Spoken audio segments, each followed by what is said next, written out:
Amerika Kengash Palata a'zosi Marco Rubio 7 aprel kuni Uyg'ur siyosiy qonun loyihasini tunishtirgan.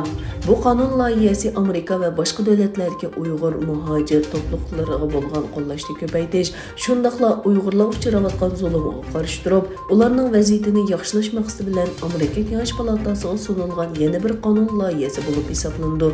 Bu qonun loyihasi aslida Avom Palata a'zolaridan Yonkin xonim va Ami Bira tarafidan tuzilgan bo'lib, o'tgan 7 ayda Avom Palatasi tunishtirilgan ve 9 ayda Avom Palatasi Tashqi ishlar komitetidan o'tgan edi.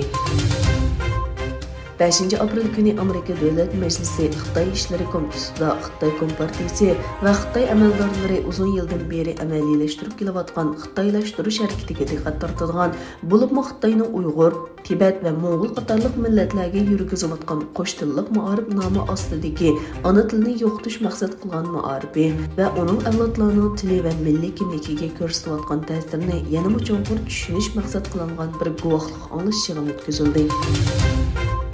Türkiye Büyük Birlik Partisi'nin reisi ve parlament a'zosi Mustafa Dastici, Türkiye Büyük Milli Meclisi'de ötközülgen muhbirlarını kütüveliş yığınıda 32 yıl ötüp ketken bolsumu, Barin qırğınçılıqıda yo'qotgan qarindoshlarımızdan hazırda helam yürükümüzde azaplamakta dedi. Mustafa Dastici bu yıl Sharqi Turkistonda yüz bergen Barin qırğınçılıqının 32 yıllık ekanligini tilga ilib mundaq dedi. Minglagan puhralar rayimsizlarcha o'ldirildi. Qirg'inchilikdan keyin Xitoy bexatarligini bahona qilib, rayonni minglagan saqchi va askarlar bilan qamal qildi va 10 mingdan ortiq Uyg'ur yoshni qo'lga oldi.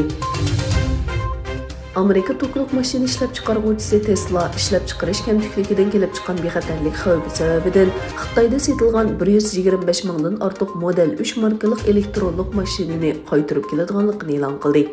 Bayonotda 2019-yili 11 yanvardan 2022-yili 1-oyning 25-kunigacha ishlab chiqarilgan 125.785 mashinaning motorni kontrol qilish yumshoq detalining yengildiganligini ko'rsatildi. Alem boşluğuna tunji shaxsiy savdo vazifasi ijro qilindi. Bilet uchun $55 milyon to'langan 3 kishi xalqaro olim punktiga berib ilmiy turlarni ishlaydi. Egilanishicha SpaceX shirkati Amerikalik, Kanadalik va Isroiliyalik 3 nafar savdogarni Amerika olim qatnashi idorasining sobiq olim ushquchisi Michael Lopez Aligera bilan birga olim boshlig'iga yo'l solgan. Yaponiya hukumati Rossiyaning Ukrainaga qarshi urushidan keyin diplomatlarni o'z ichiga olgan 8 Rossiya amaldorini qo'g'lab chiqarishni qaror qildi. Qarorga asosan Rossiyaning Tokiodagi bosh elchixonasi va savdo vakillaridan Rossiya diplomatlarini o'z ichiga olgan 8 kishi surgun qilinadi. Biz 1945-yili 4-oyning 8-kuni qurilgan Sharqi Turkiston Milliy Armiyasining 77 yillik xotir kunini iftixorlangan holda tabriklaymiz. Qahramon ajdodlarimizni va shahidlarimizni rahmat bilan yod etamiz.